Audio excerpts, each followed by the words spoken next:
Hello everyone, as usual it's me Pavlo and today we'll be talking about FiiO FA19. And as index suggests, it's a new generation of FiiO's balanced armatures flagship. Previous model was FA9 and this one is FA19.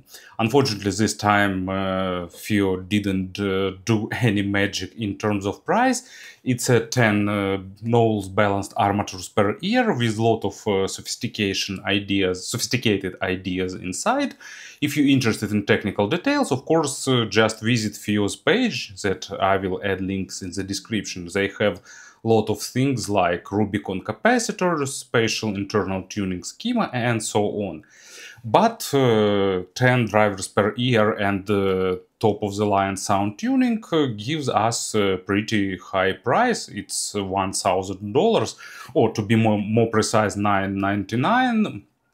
From one hand, it's pretty expensive. From another hand, it's like the price we're having on the market for the similar models.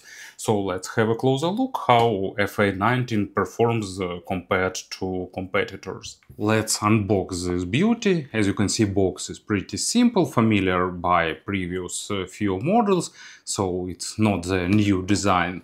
Probably they haven't transitioned to the new design of polygraphy yet.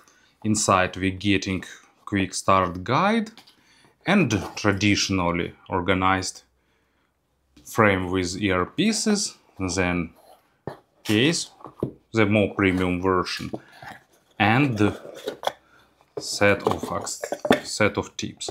So that's looks like it's everything. Sometimes it's hard not to forget something. This is just plain cardboard insert. So let's see the tips first.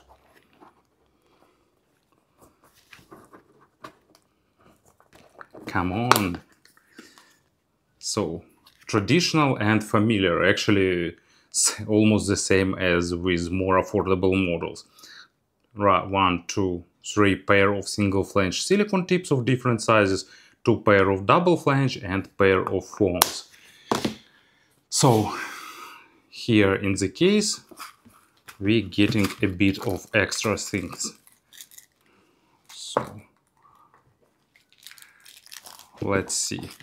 Pair of set of 3 pair spin fits, set of 3 pair of FiiO HS18, then cleaning tool, replaceable connector if you need it, then MMCX disconnect tool, and this magnet cable organizer if you don't want to use case and just organize cable in an accurate way. As you can see, accessory set is pretty big. New balanced armature flagship has designs similar to FX15. Here use 3D printing, and as you can see, FiiO tried to make shells as compact as possible.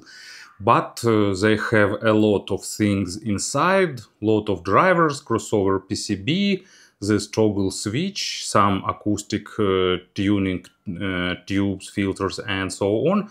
So they are slightly heavier than traditional, but not that heavy to cause some problems with wearing. Thanks to great ergonomic shape, they fitting nicely into ears, at least into mine, because it's, you know, the most universal and classical type of the design. Everything is smooth, everything is round.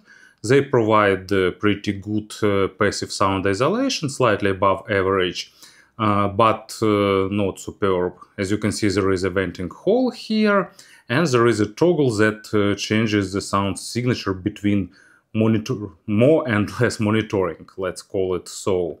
Faceplates have this unusual but pleasant design. There is a lip for holding the tips, and spout extends to the end a little bit to hold the tips better. There is a protective grill, so shells are semi-transparent, so it's possible to explore what we are getting inside, and it's pretty interesting. But of course, sound is more important. Here used MMCX connectors, and they are fitting flush with case. As you can see, nothing is recessed or something like that.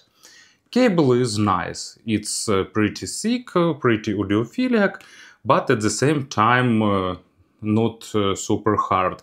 Probably it's not the most softest cable, but it's on the softer side of things. Microphonic effect is low thanks to these ear hooks, and it's nicely braided. Of course, some high quality wires used here. There is a splitter with chin slider, and beneath the splitter it goes down braided to the signature replaceable jack. Here everything is simple. We unscrew this jacket, remove the connector if we need it, replace it, and get second one. So then you need to match the groove and notch inside, put it back and screw back. Probably the most compact and most reliable system of replaceable connectors. So as you can see, in terms of design and wearing comfort, everything is also superb. And of course about the sound, their overall tuning is like detailed with slight hint of warmth. They have two modes and they are pretty close, there is no drastic difference. I prefer monitoring mode more because it also has a slight hint of added warmth, but that amount of warmth doesn't change the sound from the balanced. It's just like a bit of spice. And the second mode adding even more warmth, and they start sounding slightly on the warmer side. So I prefer monitoring more, but with some tracks, of course, toggling to this second mode is also really pleasant. Anyway, I won't call them absolutely monitoring, but at the same time they are really great in details retrieving, but at the same time they also not going into dry or super analytical type of tuning. Even previous version of FA9 was on the warmer side of things, but of course here FiiO noticeably retuned them, making this model more similar to traditional balanced armature setups. But about comparisons I'll talk at the end of this video. So bass go to maximum depth.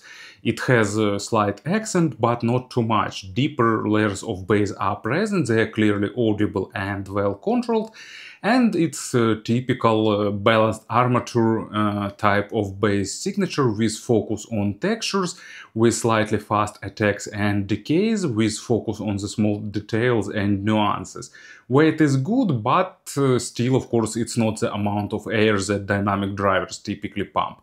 But actually this model come close to this type of tuning, because FiiO spent efforts for the acoustic tuning for this vent holes and other stuff. So it's close, but still dynamic drivers will be more weighty and more mighty.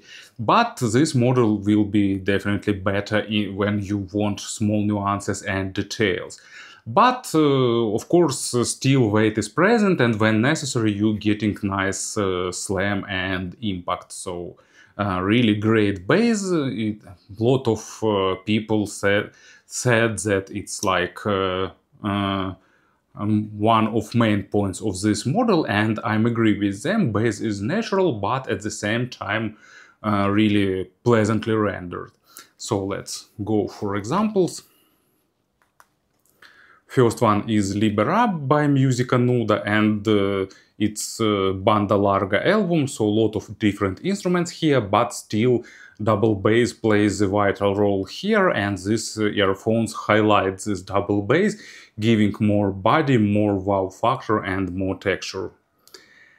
And second example track, it's Money by Pink Floyd, famous bass line, not accented, not like super weighty type of bass, but at the same time requiring good body and proper rendering of small nuances and details. And FA19 are really great here. Mid frequencies are fairly balanced. They are delivering a lot of small nuances and details, but at the same time they not oversaturate overall signature with that small nuances, giving you technical and refined type of sound, but at the same time it's not fatiguing thanks to the slight hint of added weight. It's not too much, but it's adding a bit more body for the vocal, making them a bit more stand out. Stage is really good, wide, and the deep, sorry, width and depth are good, I wanted to say, with good 3D positioning. It's not super spacious, but really nicely and accurately built. You're getting proper size of instruments and nice positioning. Earphones are not super critical for the quality of record, but still they have some level of impact by the quality of record. So to get the full from these earphones, you definitely need some properly recorded materials. In this case, they will deliver it really well. With you'll get great dynamics, you'll get great emotions, you'll get all instruments nicely separated and at the same time playing really coherent. So let's see example. First one is La Sagrada Familia by the Alan Parsons project. I really like this track. It starts slowly with narrator speech, then slow part, and then like a bit more aggressive forward guitar part, and like a lot of different things is this track, and this require pretty technical mids that these earphones deliver, but at the same time not overly analytical, because it all will sound dry and not engaging. But it's not the case for these earphones. Their dynamics really plays great role here, giving you all the necessary emotions. And Widzenie by Niechęć, I really like this Polish jazz band. Also a lot of different instruments, a lot of interesting details, nuances, not superb quality of record, but still really good. So they require technical mids, and these earphones deliver that. But at the same time, they are not monitoring to sound dry. Treble here is slightly accented, even maybe a bit more than slightly, but not too much to my ears, to compensate overall mids and bass, and to compensate and balance that hint of added weight.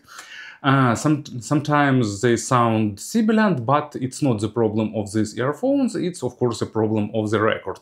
If record will be sibilant, it will play it. Treble has really good extension, almost maximum, really great basic and higher overtones. Layering is not superb, but on a really good level, so also really good sense of room where it's recorded, and when, of course, it's present in the record.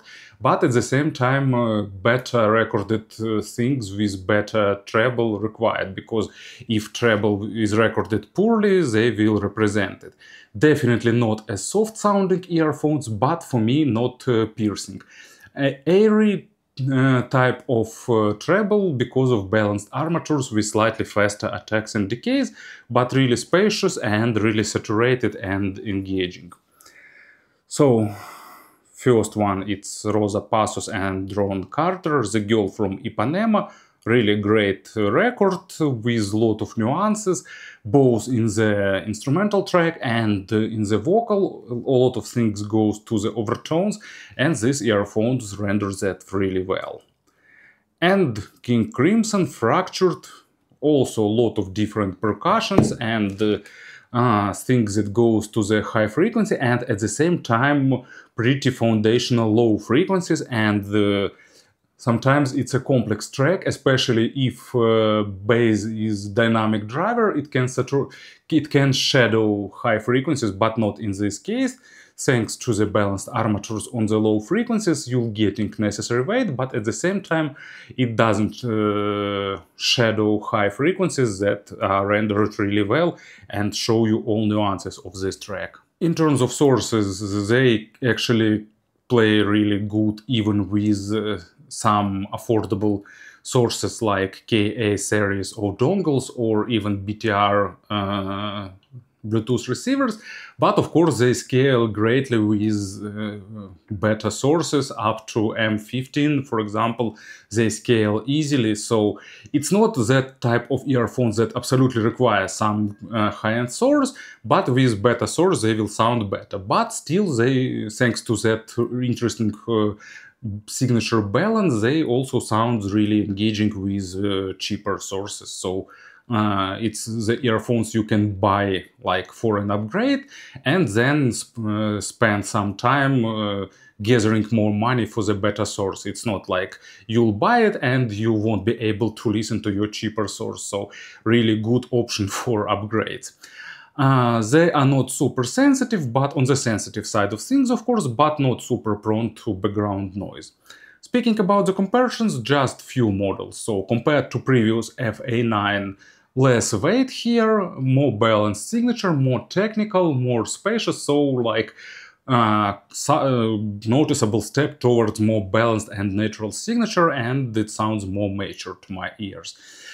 Just one model to compare, it's Campfire Audio Andromeda, last version before 2024 or 2023, before the Emerald C, that last with classical tuning.